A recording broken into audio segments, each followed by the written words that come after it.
Welcome to Healthy versus Toxic, the podcast where licensed mental health professionals explore what makes a relationship healthy or unhealthy or even abusive, all from a scientifically informed perspective. Hello, this is Dr. Grande. Today's question asks if I can take a look at the characteristics of a wife who's narcissistic. So in this video, I'll be focusing on a husband and wife relationship, ostensibly a relatively stable one. And this, of course, could also apply to a long-term partnership, whether or not the couple was married. The idea here is the expectations are that the couple will stay together, support each other, and work to meet common goals. Some of the things that we would expect from a long-term relationship. So I'll answer this question by looking at the 10 characteristics of a wife with narcissistic traits. There, of course, are a lot of signs. I'm focusing here on the narcissistic behaviors that would be directly observable by the husband. So first, I'll take a quick look at narcissism and then get right into the 10 characteristics here. So what is narcissism? Well, narcissism is a set of personality traits characterized by being self-centered, having a sense of entitlement, having a need for admiration, and having low agreeableness, being disagreeable. Now, when we move past this, we get into two types of narcissism, grandiose and vulnerable. With grandiose, we see characteristics like being self-confident, having superficial charm, being arrogant, being resistant to criticism, being callous, unemotional, and having externalized anger. With vulnerable narcissism, we see characteristics like being distrusting, feeling insecure, being resentful, having a lot of shame, being hypersensitive to criticism, being defensive, cold, distant, unforgiving, and having internalized anger. Much of the time when somebody's narcissistic, they tend to fluctuate between these two types of narcissism, so this list will have characteristics related to both types. Now, as I read the items in this list, when I use the term wife here, I'm talking about a wife with narcissistic characteristics, and when I use the term husband, I'm talking about a husband who does not. Because if both people have narcissistic characteristics, that would really be a different list. That would manifest differently. So again, the wife's narcissistic here, and the husband is not. So moving right into the list with characteristic number 1. This is a continuous sense that the wife is disappointed. She's disgusted by the husband's appearance, his earnings, like at his job, his contribution or lack of contribution to household chores, interactions with the children, his motivation, his educational level. So really, in many ways, if not in every way, the wife is putting the husband down. And this really fits into this narrative that the wife puts forth, that she's a victim of a bad marriage, a bad husband. At the same time, the wife would be highly responsive if another woman is interested in the husband, right? Which seems inconsistent with this continuous sense of being disappointed. Number 2, the wife tends to take sides against the husband by default. So she assumes the worst of the husband. She has a lot of distrust for him. So an example here would be something like if there's some sort of home improvement that the couple wants to do, like remodeling a room, putting down a floor, repainting, replacing light fixtures. Now, some people are good at this, and some people aren't. But no matter what the skill level is, the wife is going to be skeptical about the quality of work that the husband can deliver. Maybe even to the point where she hires somebody after the job is done to do it right, to come back and fix everything that she thinks the husband did wrong. Now, the point of this isn't really to fix anything. It's to embarrass the husband and not give him any credit for being proficient at anything. Giving him credit would run against this narrative that he's a bad husband. Now moving on to number 3. Number 3 involves the fantasies of success, power, wealth, and other factors that we see with narcissism. So this is kind of an unusual characteristic of narcissism. Somebody who's narcissistic has these fantasies somewhat frequently, and they tend to be fairly stable fantasies, like the same fantasy over a long period of time. Now here, with the wife who's narcissistic, we would see several that involve another partner, like a replacement for the husband. And these aren't really delivered in a subtle way. Now, narcissistic fantasies extend into the future most of the time, but they can also be in the present and in the past. This is one of those kind of unusual angles that we see here with these fantasies. So the fantasy could actually be going back in time and marrying somebody more worthy, a better provider, a better lover, Fantasies are often about undoing something that somebody regrets. And we often see that reflected in the phrases that are used. Phrases like, I never should have settled. I should have listened to my family members, who I guess would have said not to marry the husband. I should have trusted my instincts. Now, of course, as I mentioned, the fantasy could also be in the future, and most of the time it would be. And with the future-oriented fantasies, we see that the wife is clear that if the fantasy could ever come true, she's gone. The marriage is over. She's not even pretending that there's a good relationship between the couple. Consistent with all the types of fantasies, the wife compares the husband to other men. She points out how other men are better. Now, what's interesting about these fantasies as well is that if the husband is doing something that supports one of the wife's fantasies, she gets along with the husband. So she gets along with him when he's working toward one of her fantasies. So if he takes a new job that's more demanding on him, but it pays better, the wife could be supportive, right? That kind of feeds into her fantasy. More money, or it could be just having him have the house more. That could be the fantasy as well, giving her more opportunities to explore alternative relationships. Number 4 is that the husband is paying for the sins of others. So what do I mean by this? Well, we see that in a lot of cases when people are narcissistic, they experience some sort of maltreatment when they were younger. So maltreatment from a prior husband, prior boyfriend, parent, other relative, whoever it was in the case of the wife who has narcissistic traits. Every problem the wife has becomes the husband's fault. He is assigned all the blame. The husband, in a sense, becomes a composite of all those wrongdoers.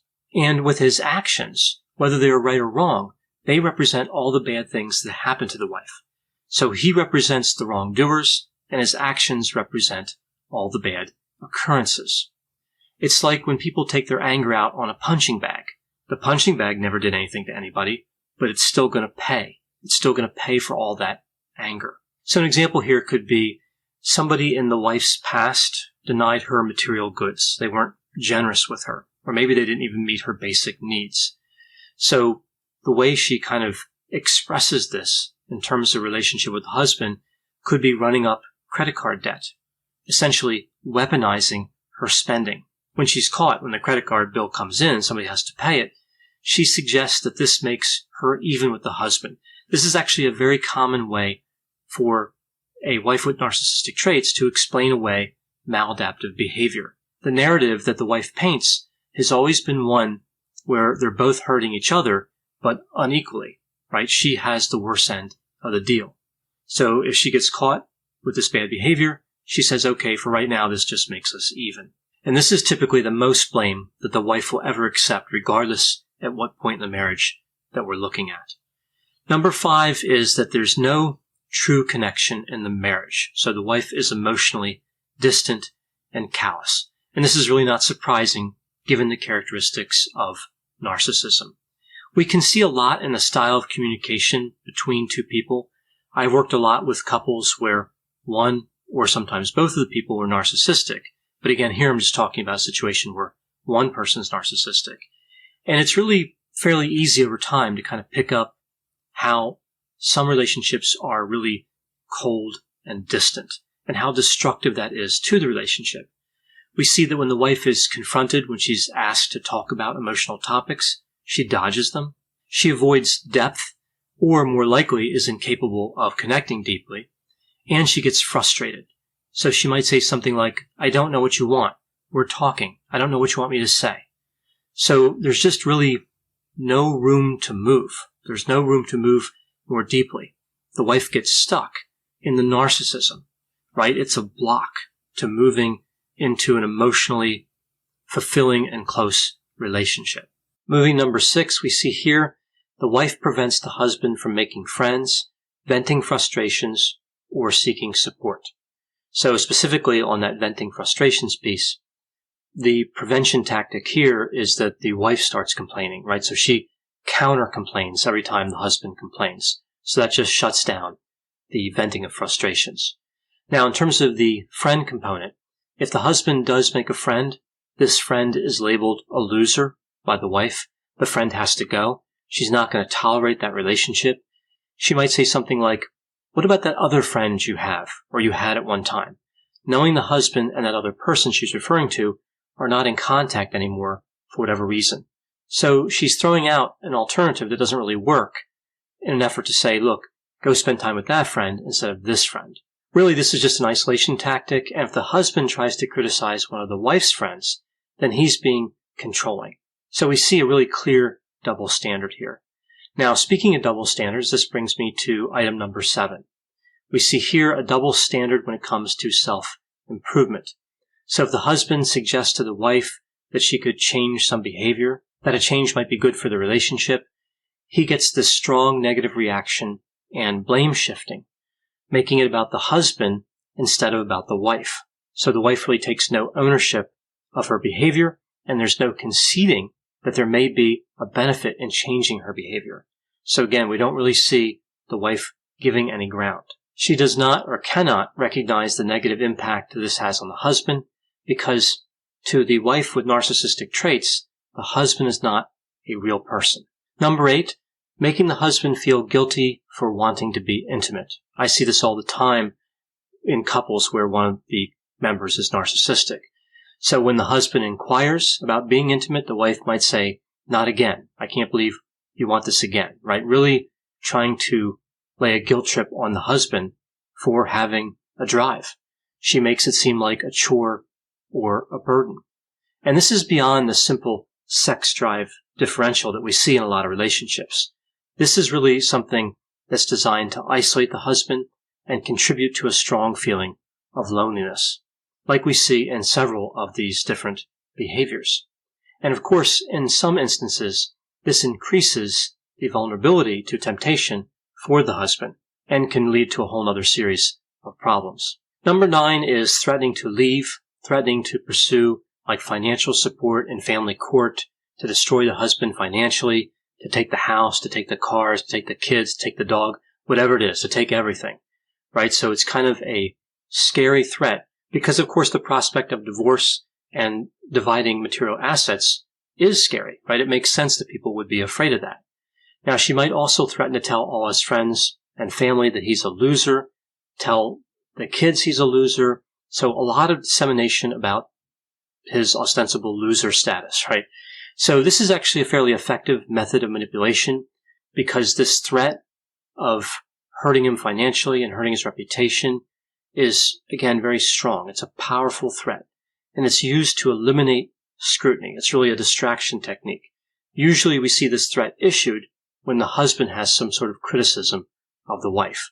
And of course, that criticism is shut down right away after this manipulation tactic is deployed. And this moves us to number 10 on the list, thoughtlessness. So there are many examples of thoughtlessness in these type of relationships. We see like not getting gifts on special days like Christmas or Valentine's Day or the husband's birthday, or buying gifts that show little thought. If the husband expresses any type of negative sentiment about these gifts, like if he dislikes the gifts, he gets a strong reaction. So really, he's discouraged from doing that. We also see here that in terms of being thoughtless, the wife inserts herself into every purchase that the husband makes. Say, for instance, the husband wants to buy a new smartphone. The wife might say, "What are you getting from me if you're getting that for yourself? I'm not going to carry around this old phone if you're getting a new one." Also, the wife can leave the husband out of important plans, like vacation plans or dinner plans or something like that. "Oh, I didn't know you wanted to go there. You never expressed an interest in that before." So really just kind of self-centered. Now, the paradox about this lack of thoughtfulness is that the husband can see the thoughtfulness that he would want. It's the thoughtfulness that the wife directs at herself. So the husband sees it all the time. It's on display clearly in this relationship, but no part of that is for him. So in a sense, the wife looks capable. She knows how to be thoughtful, but she's choosing not to invest any effort or caring in the marital relationship.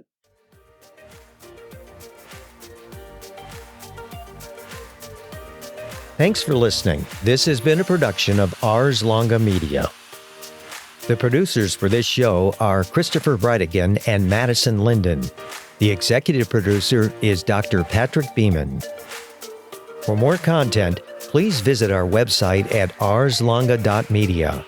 To leave feedback or suggestions, send an email to info@arslonga.media.